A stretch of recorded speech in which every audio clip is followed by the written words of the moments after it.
A brand new one from Rod Stewart. It's over. Sunday programme, 18 minutes to 8. A classroom at a Kent secondary school underwent a major transformation this week. In the past, Class 19 has been used as an isolation unit for pupils who've stepped out of line. Well, this week it became a place of quiet reflection and prayer, complete with bubble tube and cushions. The prayer room at St Augustines Academy in Maidstone was a big hit with the pupils. It just sort of makes you reflect on everything around you and just sort of makes you think a bit, really. It's quite a relaxing place and quite peaceful. At one prayer station you had to write down what you wanted to happen in the world, and you could pray for that to happen. It was just really good. I think it's a nice place that you can come to relax and just be quiet, have some breathing time to yourself. It's good because you get time to reflect on things that you maybe don't really get to outside of the prayer room. It's really quite relaxing, and it's a good place for students to come in, get all the stress off themselves and think about what's happened in their life and stuff like that. You can just come here and think about whatever you want to without feeling strange, kind of. The school chaplain is the Reverend Kes Grant. What you won't see, obviously, because you're listening on the radio, is the fact that we're standing in a classroom, and a classroom that was in fact used as the isolation room, so for the kids that were in trouble. And it has been converted by some very clever use of scaffolding and curtains and drapes with fairy lights and various artwork on the walls into 6 prayer stations. And so when the kids come in, their jaws actually drop because they think, wow, because they don't expect it. The windows have been blacked out, so the lights have quite a profound effect on them as well. And there's soft music playing in the background, and they've all commented on how relaxing it is. And you've got a sort of a soft cushion area, haven't you, and some really fancy lighting.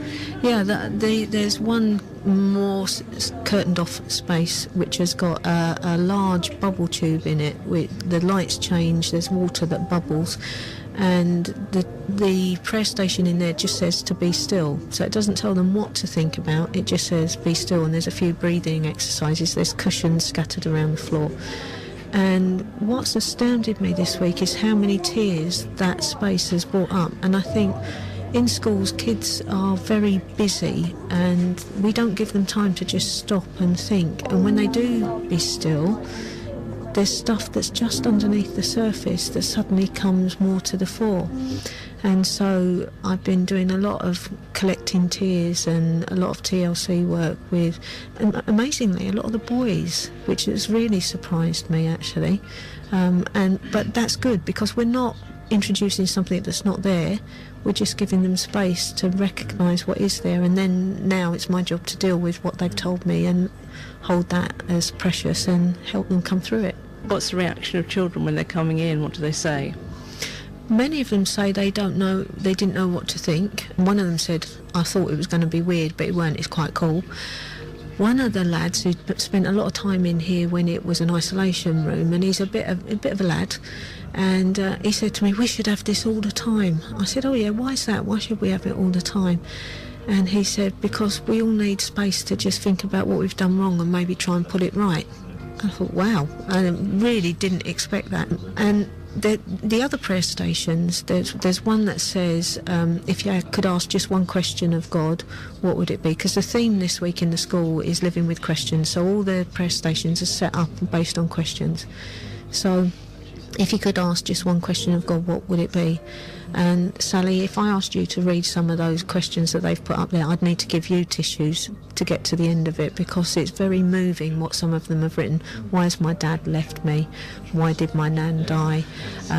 Why am I so quiet in the classroom? And lots of really deep and meaningful things. Children's spirituality is something that's actually quite intense, and people don't realise that. School chaplain Kes Grant there, you may know as Thought for the Day contributor here on BBC Radio Kent, talking to Sally Dunk about the prayer room at St Augustine's Academy in Maidstone.